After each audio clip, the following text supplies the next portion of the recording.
नमस्कार दोस्तों, आप सभी का स्वागत है आपके अपने YouTube चैनल ज्ञान स्टडी LMP पर। दोस्तों आज हम यूपी पुलिस कांस्टेबल रिक्रूटमेंट 2024 जो आपकी आई हुई है, जिसका एग्ज़ाम आपका 17-18 फरवरी को होना है। आपके पास अब कुछ ही दिन शेष हैं, तो आपकी तैयारी अब ज़ोरों से होनी चाहिए। इसीलिए दोस्तों हम आज सामान्य हिंदी का प्रैक्टिस सेट कराने वाले हैं। इसमें सामान्य हिंदी के हम प्रश्न करेंगे। तो आइए दोस्तों आज की क्लास शुरू करेंगे। क्लास शुरू करने से पहले अगर दोस्तों आप चैनल पर पहली बार आए हैं तो चैनल को सब्सक्राइब कर लें, साथ में बेल आइकन को अंडर प्रेस कर लें, जिससे डेली के डेली जो हमारी क्लास होती है उसकी जानकारी आपको मिल सके। तो अब दोस्तों आइए आज की क्लास शुरू करते हैं। आज की क्लास का हमारा पहला प्रश्न है, इनमें से कौन सा चिन्ह का अर्थ आधा रुकना होता है। आपको बताना है हिंदी में जो आने वाले ये चिन्ह होते हैं, इनमें से कौन सा ऐसा चिन्ह है जिसका अर्थ होता है रुकना। 4 ऑप्शन आपके सामने दिए हुए हैं, आपको बताना है। ABCD 4 ऑप्शन आपके सामने यहाँ पर हैं। तो इसमें दोस्तों सही उत्तर आपका हो जाएगा आधा रुकना हो जाएगा आपका। ये B ऑप्शन जो दिया हुआ है यहाँ पर, B ऑप्शन हमारा सही उत्तर हो जाएगा। ये जो आपका इस तरीके से चिन्ह होता है, ये आपका आधा रुकना होता है। और ये जो कॉमा होता है, ये इसका अर्थ होता है अल्प विराम होता है। और ये पूर्ण विराम होता है, ये पूर्ण विराम होता है, ये अल्प विराम होता है, ये आधा रुकना होता है। तो बी ऑप्शन दोस्तों इस प्रश्न का सही उत्तर हो जाएगा। और ये अविस्मयादि बोधक का चिन्ह होता है, तो यहाँ पर बी ऑप्शन हमारा सही उत्तर हो जाएगा। अगला दोस्तों हमारा 2 नंबर का प्रश्न है, निम्नलिखित में से कौन सा शब्द सागर का पर्यायवाची नहीं है। सागर का पर्यायवाची कौन सा नहीं है, इसमें आपको बताना है। अबुद्धि सागर का पर्यायवाची होता है, रत्नाकर सागर का पर्यायवाची होता है, वारिस भी आपका सागर का पर्यायवाची होता है। निर्जर आपका जो है ये आपका सागर का पर्यायवाची नहीं होता है। तो यहाँ पर डी ऑप्शन हमारा सही उत्तर हो जाएगा। निर्जर सुर, नर सुर, ये दोस्तों इसके पर्यायवाची होते हैं। तो यहाँ पर दोस्तों हमारा डी ऑप्शन सही उत्तर हो जाएगा। आइए दोस्तों अगले प्रश्न पर चलते हैं। सुर, देवता, ये सब दोस्तों इसके पर्यायवाची होते हैं। अगला दोस्तों हमारा 3 नंबर का प्रश्न आ जाता है, पर्यायवाची शब्द का कौन सा युग्म सही नहीं है, आपको यहाँ पर बताना है। वसुमती, धरती, वाजी, सिंह, मरीचि, किरण, वहीन, आग। तो इसमें दोस्तों बी ऑप्शन हमारा सही उत्तर हो जाएगा। ये दोस्तों सही नहीं है, बाकी सभी सही हैं। अगला दोस्तों हमारा प्रश्न है, जिसके पार न देखा जा सके के लिए उपयुक्त शब्द कौन सा होगा। तो इसमें पारदर्शी जो दिया हुआ है, यानी इसके तो आर पार, पारदर्शी वो चीज़ होती है जिसके आर पार देखा जा सके, समदर्शी जिसमें बराबर देखा जा सके, और आर पार देखने के लिए जिसमें ना देखा जा सके, अपारदर्शी जिसमें ना देखा जा सके, तो अपारदर्शी हो जाएगा जिसके आर पार ना देखा जा सके। तो यहाँ पर हमारा सी ऑप्शन देखा जा सकता है। त्रिकालदर्शी जो तीनों ही लोगों को देख सकता है उसको त्रिकालदर्शी कहते हैं। तो यहाँ पर दोस्तों सी ऑप्शन हमारा सही उत्तर हो जाता है। आइए दोस्तों अगले प्रश्न पर चलते हैं। दोस्तों हमारा प्रश्न है, निम्नलिखित प्रश्न में 4 विकल्पों में से उस विकल्प का आपको चयन करना है जो दिए गए मुहावरे का सही अर्थ बताते हैं। गीदड़ भभकी आपको यहाँ पर बताना है। कोरी धमकी, विरोध करना, धूर्त व्यक्ति, आरोप लगाना। तो गीदड़ भमकी का यहाँ पर अर्थ हो जाएगा कोरी धमकी, यहाँ पर सही उत्तर हो जाएगा। यानी यहाँ पर हमारा ए ऑप्शन दोस्तों सही उत्तर हो जाएगा। अगला दोस्तों हमारा प्रश्न है, 2.5 हाथ की ककड़ी 9 हाथ का बीज। यहाँ पर भी इसका अर्थ आपको बताना है कौन सा हो जाएगा। अनहोनी बात, अपनी परिस्थिति से संतुष्ट रहना, बहुत बोलना और अवगुण बताना। यहाँ पर 4 ऑप्शन आपके सामने दिए हुए हैं।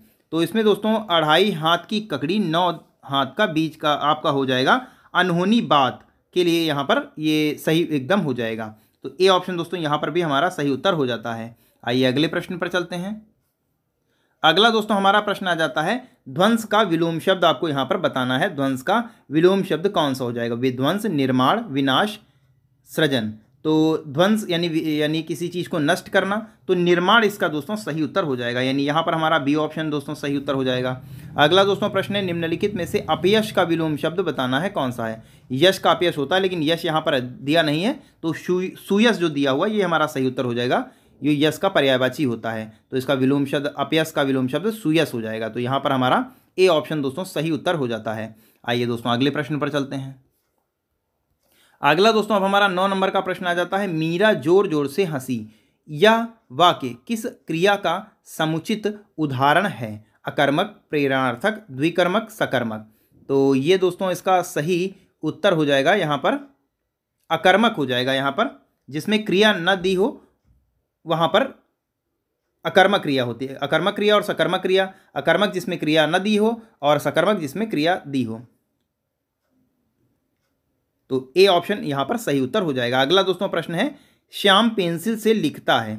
इसमें कारक आपको यहाँ पर बताना है कौन सा कारक है। संप्रदान कारक, कर्म कारक, करण कारक, अपादान कारक। तो इसका दोस्तों सही उत्तर हो जाएगा यहाँ पर हमारा करण कारक सही उत्तर हो जाएगा। यानी यहाँ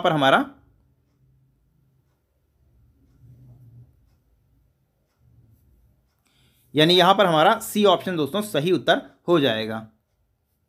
यहाँ पर दोस्तों आपके लिए हम लाए हैं कर्ता और विभक्तियाँ यहाँ पर दी हुई हैं, आप इसको देख सकते हैं।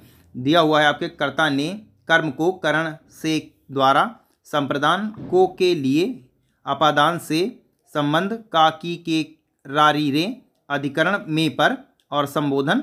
जब इसमें दोस्तों इसकी हम क्लास करा चुके हैं, कारक की दोस्तों हम क्लास करा चुके हैं, आप उस क्लास में जाके ये देखेंगे तो आपको इसका मिल जाएगा। डिस्क्रिप्शन बॉक्स में हम इसका लिंक दे देंगे, तो आप वहाँ पर देख सकते हैं। अब अगला दोस्तों हमारा प्रश्न आ जाता है, निम्नलिखित प्रश्न में चल 4 यहाँ पर दोस्तों होगा, ये थोड़ा गलत टाइप हो गया। 4 विकल्पों में से सही विकल्प का चयन करें जो निर्देशानुसार वाक्य परिवर्तन वाला सही विकल्प है। बंदर ने केला खाया, इसको आपको कर्मवाच्य में बदलना है। तो हाथी केला खाता है, हाथी केला खा लिया, हाथी के द्वारा केला खाया गया, हाथी ने केला खाया। तो कर्मवाच्य में दोस्तों हो जाता है जब दूसरे के द्वारा कराया जाए, यानी इसमें आपको द्वारा शब्द मिल जाएगा। तो द्वारा हमारे एक ऑप्शन में दिया हुआ है, किस में दिया हुआ है, सी ऑप्शन में दिया हुआ है। तो सी ऑप्शन दोस्तों यहाँ पर हमारा सही उत्तर हो जाएगा। आइए दोस्तों अगले प्रश्न पर चलते हैं। अगला दोस्तों हमारा प्रश्न है, जो शब्द संज्ञा की विशेषता बताते हैं उन्हें क्या कहते हैं। सर्वनाम, विशेषण, क्रिया, क्रिया विशेषण। तो जो शब्द संज्ञा की विशेषता बताते हैं उन्हें विशेषण कहते हैं। यहाँ पर दोस्तों आप संज्ञा की विशेषता बताएं तो भी आपका लिए यहाँ पर विशेषण हो जाएगा। अगर पूछा जाए सर्वनाम की विशेषता कौन बताता है तो भी यहाँ पर विशेषण सही उत्तर हो जाएगा। और क्रिया तो आप जानते ही हैं, उसके अलावा जो क्रिया की विशेषता बताते हैं वो क्रिया विशेषण हो जाते हैं। तो यहाँ पर दोस्तों बी ऑप्शन हमारा सही उत्तर हो जाएगा। अगला दोस्तों प्रश्न है, निम्नलिखित प्रश्न में 4 विकल्पों में से दिए गए शब्दों के लिए सही समास वाला विकल्प चुनिए। 10 हैं आनंद जिसके, 100 हैं आनंद जिसके, 10 हैं आनंद जिसके, 10 हैं नाम जिसके। तो दोस्तों दशानन का ये हो जाता है, आप जानते होंगे दशानन का ये हो जाएगा। तो इसका 10 है आनंद जिसके हो जाएगा। तो ए ऑप्शन दोस्तों यहाँ पर हमारा सही उत्तर हो जाएगा। आइए दोस्तों अगले प्रश्न पर चलते हैं। अगला दोस्तों हमारा प्रश्न आ जाता है, 14 नंबर का प्रश्न आ जाता है, निम्न में से 4 विकल्पों में से जिसमें से एक शब्द दिए गए अनेकार्थी शब्द का एक अर्थ है उस शब्द को आपको चुनना है। अरुण का इसमें आपको कौन सा समानार्थी हो जाएगा आपको यहाँ पर चुनना है। सूर्य, आकाश, सोना, गोद। तो इसमें दोस्तों सही उत्तर हो जाएगा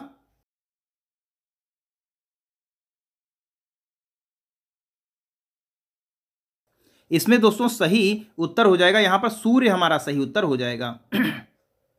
अरुण का समानार्थी शब्द यहाँ पर सूर्य हो जाएगा। तो ए ऑप्शन दोस्तों यहाँ पर हमारा सही उत्तर हो जाएगा। अगला दोस्तों प्रश्न है, निम्न प्रश्न में से उस विकल्प का चयन करिए जो कि बताता है कि कौन सा पुरुषवाचक सर्वनाम का भेद नहीं है। तो पुरुषवाचक सर्वनाम की भेद की बात कर लें तो 3 भेद होते हैं, उत्तम पुरुष, मध्य पुरुष और अन्य पुरुष।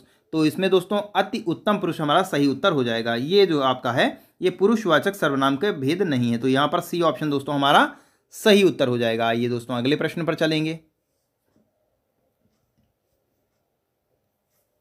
अब अगला दोस्तों हमारा प्रश्न आ जाता है, 16 नंबर का हमारा प्रश्न आ जाता है, जिस किसी भी स्थिति में टाला ना जा सके। यहां पर दोस्तों थोड़ा टाइपिंग में मिस्टेक है, यहां पर हो जाएगा जिसे किसी भी स्थिति में टाला ना जा सके। ये ता नहीं टाला हो जाएगा, टाला ना जा सके। ये क्या हो जाएगा, असंभव। असंभव असंभव यहाँ पर 2 ऑप्शन में दे दिए गए होंगे, यहाँ पर संभव असंभव था ऑप्शन में, और अनिवार्य आजीवन। तो ये जिसे किसी भी स्थिति में टाला ना जा सके के लिए हो जाएगा वो अनिवार्य हो जाएगा। सी ऑप्शन दोस्तों यहाँ पर हमारा सही उत्तर हो जाएगा। जैसे आपके हाई स्कूल इंटर एग्जाम में आते थे कुछ प्रश्न में दिया होता था कि 1 से 10 नंबर तक के प्रश्न करने अनिवार्य हैं, तो उनको टाला तो नहीं जा सकता था। और उसके बाद ही होते थे कि 15 से 16 तक में किन्हीं 4 प्रश्नों का उत्तर दें, तो उसमें एक आपका ऐसा होता था जिसे आप छोड़ सकते थे। लेकिन यहाँ पर जिसे टाला ना जा सके उसे अनिवार्य कहेंगे। तो यहाँ पर दोस्तों हमारा सी ऑप्शन सही उत्तर हो जाएगा। अगला दोस्तों हमारा प्रश्न है 17 नंबर का आ जाता है प्रश्न, निम्न प्रश्न में 4 विकल्पों में से अधिकरण कारक की विभक्ति पहचानिए। यहाँ पर अधिकरण कारक की विभक्ति आपको पहचाननी है।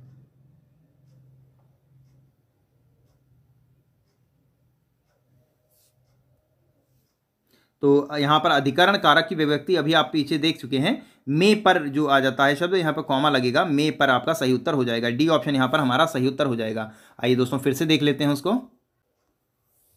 ये यहाँ पर आप देख सकते हैं अधिकरण का यहाँ पर में पर, ये देखिए दोस्तों यहाँ पर दिया हुआ है, आप यहाँ से आसानी से देख सकते हैं। तो यहाँ पर दोस्तों हमारा डी ऑप्शन सही उत्तर हो जाएगा। आइए दोस्तों अगले प्रश्न पर चलते हैं। अगला दोस्तों हमारा प्रश्न है, रस का संबंध किस धातु से माना जाता है। 4 ऑप्शन यहाँ पर आपके सामने दिए हुए हैं, आपको बताना है रस का किससे संबंध माना जाता है। तो इसमें दोस्तों श्रा सही उत्तर हो जाएगा। ए ऑप्शन में जो दिया हुआ है हमारा सही उत्तर हो जाएगा, यानी यहाँ पर हमारा ए ऑप्शन सही उत्तर हो जाता है। अगला दोस्तों हमारा प्रश्न है, निम्न प्रश्न में वाक्य के संरचना के आधार पर भेद बताइए। राधा ने देख कर निबंध लिखा, कृदंत क्रिया, पूर्वकालिक क्रिया, नाम धातु, संयुक्त क्रिया। तो इसमें दोस्तों देखिए आप हो रहा है, राधा ने पहले देखा और उसके बाद निबंध लिखा, तो यहाँ पर ये पूर्वकालिक क्रिया हो जाएगा। तो यहाँ पर बी ऑप्शन दोस्तों हमारा सही उत्तर, यहाँ पर बी ऑप्शन दोस्तों हमारा सही उत्तर हो जाएगा। आइए अगले प्रश्न पर चलते हैं। अगला दोस्तों हमारा प्रश्न आ जाता है, निम्न में से उस विकल्प का चयन कीजिए जो बताता है कि क्रिया भूतकाल में शुरू होकर अभी अभी समाप्त हुई है। सामान्य भूतकाल, आसान्य भूतकाल, अपूर्ण भूतकाल, पूर्ण भूतकाल। तो इसका दोस्तों सही उत्तर हो जाएगा, यहाँ पर हमारा सही उत्तर हो जाएगा आसन्न भूतकाल सही उत्तर हो जाएगा, यानी यहाँ पर हमारा बी ऑप्शन सही उत्तर हो जाएगा। तो यहाँ पर दोस्तों काल की बात आई है, काल के कितने भेद होते हैं। काल की यहाँ पर अगर बात कर ली जाए तो काल के 3 भेद होते हैं, जैसा कि आप जानते होंगे, वर्तमान काल, भूतकाल, भविष्य काल। और यहाँ पर वर्तमान काल की बात कर ली जाए, अगर वर्तमान काल की बात कर ली जाए तो वर्तमान काल के 5 भेद होते हैं। और वहीं पर अगर भूतकाल की बात कर ली जाए तो भूतकाल के 6 भेद होते हैं। और वहीं पर अगर भविष्य काल की बात कर ली जाए तो भविष्य काल के 3 भेद होते हैं। तो आपको ध्यान रखना है, वर्तमान के 5, भूत के 6, भूतकाल के 6 और वर्तमान भविष्य काल के 3 भेद होते हैं। ये दोस्तों एग्जाम में पूछा जा सकता है, तो इसलिए आपको ये ध्यान रखना होगा। अगला दोस्तों हमारा प्रश्न है, उस विकल्प का, दोस्तों गलत टाइप हो गया है यहाँ पर भी, उस विकल्प का चयन करें जो दिए गए शब्द का सही स्त्रीलिंग शब्द है। प्रबंधनकर्ता का आपको बताना है यहाँ पर कौन सा सही स्त्रीलिंग दिया हुआ है। 4 तरह से ये देखिए दोस्तों दिया हुआ है, आपको सही उत्तर यहाँ पर बताना है। इसमें दोस्तों एकदम सही हो जाएगा आपका प्रबंधनकर्त्री हो जाएगी, यानी यहाँ पर हमारा सी ऑप्शन में जो दिया हुआ है एकदम सही दिया हुआ है। सी ऑप्शन हमारा यहाँ पर सही उत्तर हो जाएगा। आइए अगले प्रश्न पर चलेंगे। इसके अलावा दोस्तों कुछ ऐसे हम आपको शब्द बताएं जो जिनका सदैव हमेशा बहुवचन में ही प्रयोग होता है। जैसे आपको दर्शन अगर आपका शब्द बता दें, आंसू, प्राण, हस्ताक्षर, समाचार, ये अगर कहीं भी आपको शब्द लिखे आ जाएं तो इनका प्रयोग हमेशा बहुवचन में ही, इनका प्रयोग हमेशा आपको बहुवचन में ही इनका प्रयोग आपको मिलेगा। तो यहाँ पर दोस्तों सी ऑप्शन हमारा सही उत्तर हो जाएगा। ये अगले प्रश्न पर चलेंगे। दोस्तों हमारा 22 नंबर का प्रश्न आ जाता है, स्वर रहित व्यंजन जब स्वर सहित व्यंजन से मिलता है तब क्या कहलाता है। संयुक्ताक्षर, द्वित्व, तालव्य, स्वर तांत्रिक। तो स्वर तांत्रिक, तो यहाँ पर दोस्तों हमारा सही उत्तर हो जाएगा, जब स्वर रहित और स्वर सहित जब मिलते हैं तो ये संयुक्ताक्षर बनता है। ये जैसे संयुक्त अक्षर आपके अगर बता दें तो कौन हो जाए, छत्रज्ञा जैसे आपका दिया हुआ है, छ त्र ज्ञा, ये जो दिया हुआ है ये तीनों ही हमारे संयुक्त अक्षर होते हैं। इनमें अगर बात कर लेते हैं किसी भी अक्षर की, इनमें अगर आप बात कर लीजिए, जैसे मान लीजिए त्रा की हम बात कर लें तो त्रा की अगर हम मान लीजिए बात कर लें तो ये त और रा से मिलकर ये बना हुआ होता है। तो अगर ता में ये हमेशा इस तरीके से होता है, जब तक आप इसमें आ नहीं लगाएंगे तब तक ये ताप कंप्लीट नहीं होगा। और इसी तरह से जब त्रा की हम बात कर लें, इसी तरह से त्रा की बात कर लें तो ता और रा ये मिलकर त्रा बना हुआ था, ये भी अधूरा होता है, ये भी अधूरा था, ये मिलकर त्रा बन जाता है। तो यहाँ पर दोस्तों हमारा ए ऑप्शन दोस्तों सही उत्तर हो जाएगा। तो ए ऑप्शन दोस्तों यहाँ पर हमारा सही उत्तर हो जाएगा। अगला दोस्तों हमारा प्रश्न है, ऋतु का सही बहुवचन आपको यहाँ पर बताना है। ऋतुओं 4 तरह से यहाँ पर दिया हुआ है। 2 ऑप्शन आप यहाँ देख सकते हैं, एक ये और एक ये। इनमें अब आपको बताना है कौन सा सही होगा। तो यहाँ पर दोस्तों ए ऑप्शन में जो ऋतुएं लिखा है एकदम सही उत्तर हो जाएगा। ए ऑप्शन दोस्तों यहाँ पर हमारा सही उत्तर हो जाएगा। आइए अगले प्रश्न पर चलते हैं। अगला दोस्तों हमारा प्रश्न है अल्प प्राण व्यंजन है। कौन सा आपको अल्प प्राण व्यंजन है? अल्प प्राण को दोस्तों हम बहुत अच्छे तरह से आपको पढ़ा चुके हैं। हमने कहा था आपको उंगली पर हटा देंगे, तो आप यहाँ पर कमेंट करके बताइए इनमें कौन सा सही है। तो इसमें दोस्तों देखिए, हमने अल्प प्राण में आपको बताए थे, अल्प प्राण में हमने आपको बताया था अल्प प्राण में कौन कौन से शब्द आते हैं। जो का चा टा ता पर हमने आपको बताया था, उसमें पहला, तीसरा और पांचवा वर्ग जो होता है, हर वर्ग का पहला, तीसरा और पांचवा जो शब्द आता है वो आपका अल्प प्राण होता है। तो इसमें देखिए दोस्तों, जो हमने आपको का खा गा घा पूरा लिखाया था, उसमें आपको इस तरीके से इसमें आपको कौन सा सही उत्तर मिल रहा है। तो आप यहाँ पर देखेंगे, जो हमारा इसमें आप देखेंगे गा जो दिया हुआ है, ये बी ऑप्शन में जो गा दिया हुआ है, ये हमारा सही उत्तर हो जाएगा। ये हमारा अल्प प्राण है। बाकी जो दिए हुए हैं ये सभी आपके महाप्राण में आते हैं। महाप्राण कौन कौन से होते हैं? तो महाप्राण 2 और 4 जो का चटा तपा में आते हैं, उसमें जो 2 और 4 वर्ग, हर वर्ग के दूसरा और चौथा अक्षर जो होता है वो महाप्राण में आ जाता है। तो यहाँ पर दोस्तों यहाँ पर जो दोस्तों दिया हुआ है उसमें गा ऑप्शन हमारा जो दिया हुआ है, यानी बी ऑप्शन जो दिया हुआ है, हमारा सही उत्तर हो जाएगा। अगला दोस्तों घोष और सघोष से आ गया है। तो यहाँ पर हमारा दिया हुआ है सघोष व्यंजन है। कौन सा है? ग क ट ट। तो इसमें आपको देखना है और बताना है। इसमें भी हमने आपको बताए थे घोष सघोष कौन होते हैं। घोष हर वर्ग का तीसरा, चौथा और पांचवा हमने आपको बताया था। तीसरा, चौथा और पांचवा हमने आपको बताया था। तो आप इसमें देख सकते हैं कौन सा तीसरा, चौथा और पांचवा है। इसमें भी दोस्तों हमारा गा सही उत्तर हो जाएगा। तीसरे का खा गा, तीसरे नंबर पर गा आता है, तो ये हमारा सही उत्तर हो जाएगा। वहीं अगर हम अघोष की बात कर लें, अघोष में कौन कौन से थे? तो अघोष में पहला और दूसरा जो आता है वो हमारा अघोष में आ जाता है। तो यहाँ पर दोस्तों हमारा ए ऑप्शन दोस्तों सही उत्तर हो जाएगा। आइए दोस्तों अगले प्रश्न पर चलेंगे हम। अगला दोस्तों हमारा प्रश्न है, निम्न प्रश्न में 4 विकल्प में से उस विकल्प का आपको चयन करना है जो प्रत्यय से नहीं बना है। लालिमा, टुकड़ी, शक्तिमान, सफल। इसमें दोस्तों आप देखेंगे ये भी हमारा इस प्रत्यय से है, ये भी है, ये भी है। डी ऑप्शन जो हमारा दिया हुआ है हमारा सही उत्तर हो जाएगा। डी ऑप्शन में कोई भी प्रत्यय नहीं है, तो यहाँ पर हमारा डी ऑप्शन दोस्तों सही उत्तर हो जाएगा। अगला दोस्तों हमारा प्रश्न है, अवगुण शब्द में उपसर्ग है। कौन सा उपसर्ग है आपको बताना है। अवगुण में कौन सा उपसर्ग है? गुण, अवगुण में अब दोस्तों हमारा सही उत्तर हो जाएगा, यानी सी ऑप्शन दोस्तों हमारा सही उत्तर हो जाएगा। आइए आगे चलते हैं। अगला दोस्तों हमारा प्रश्न है, मधुर मधुर मुस्कान मनोहर मनुज वेश का उजियारा, यह किस अलंकार का उचित उदाहरण है? आपको बताना है। अनुप्रास अलंकार का, उपमा अलंकार का, उत्प्रेक्षा अलंकार का, यमक अलंकार का। तो ये दोस्तों इसमें माँ जो ये दिया हुआ है, बार बार इसकी ये ध्वनि आ रही है, तो ये ऐसा किस में होता है? ऐसा अनुप्रास अलंकार में होता है। तो ऐसा ये हमारा अनुप्रास अलंकार, यानी ए ऑप्शन दोस्तों यहाँ पर हमारा सही उत्तर हो जाएगा। अगला दोस्तों हमारा प्रश्न है, सफरी सी जल में वहंगिनी सी व्योम में पंक्ति में कौन सा अलंकार है? फिर से एक अलंकार से यहाँ पर प्रश्न है, आपको बताना है कौन सा है। उपमा, उत्प्रेक्षा, रूपक, श्लेष। इसमें दोस्तों रूपक अलंकार हमारा सही उत्तर हो जाएगा, यानी यहाँ पर हमारा सी ऑप्शन दोस्तों सही उत्तर हो जाएगा। ये दोस्तों अगले प्रश्न पर चलते हैं। अगला दोस्तों हमारा प्रश्न है, कुंडलिया छंद का चयन करना है आपको। बिन पग चले सुने बिन काना, कर बीनू कर में करे विधि नाना। ये 4 दोस्तों यहाँ पर दिए हुए हैं, आपको बताना है इनमें कौन सा सही है। इसमें दोस्तों पातो सब झरी जाए तऊ छाया में रहिए, ये दोस्तों हमारा सही उत्तर हो जाएगा, यानी यहाँ पर दोस्तों इस प्रश्न का डी ऑप्शन हमारा सही उत्तर हो जाएगा। आगे दोस्तों इसका हमने विस्तार किया हुआ है, आप देख सकते हैं।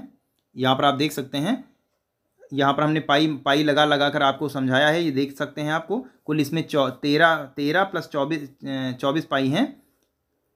11 + 13 इसमें 24 पाई हैं। कुंडलिया आप यहाँ पर देख सकते हैं, कुंडलिया छंद कौन से होते हैं? कुल 6 चरण इसमें होते हैं। प्रथम 2 चरणों में दोहा छंद पाया जाता है और अंतिम 4 चरण में रोला छंद पाया जाता है। अतः यह पंक्ति 4 चरणों की है, इसलिए यह रोला छंद का नियम लागू हो रहा है, तो ये कुंडलिया हो जाता है। तो यहाँ पर डी ऑप्शन दोस्तों हमारा सही उत्तर हो जाता है। दोस्तों कैसी लगी आज की क्लास आपको कमेंट करके बताना है, और अगर दोस्तों आज की क्लास आपको अच्छी लगी हो तो वीडियो को लाइक करें और ज़्यादा से ज़्यादा शेयर करें। और अगर दोस्तों आप चैनल पर पहली बार आए हैं तो चैनल को सब्सक्राइब कर लें, साथ में बेल आइकन को अंडर प्रेस कर लें, जिससे डेली की डेली हमारी क्लास की जानकारी आपको मिलती रहे। और आज के प्रश्नों में कितने प्रश्न आपको आते थे आपको कमेंट करके ये भी बताना है। तो इसी के साथ दोस्तों फिर आज की क्लास हम समाप्त करेंगे, मिलेंगे अगली क्लास में। तब तक के लिए नमस्कार, जय हिंद, जय भारत।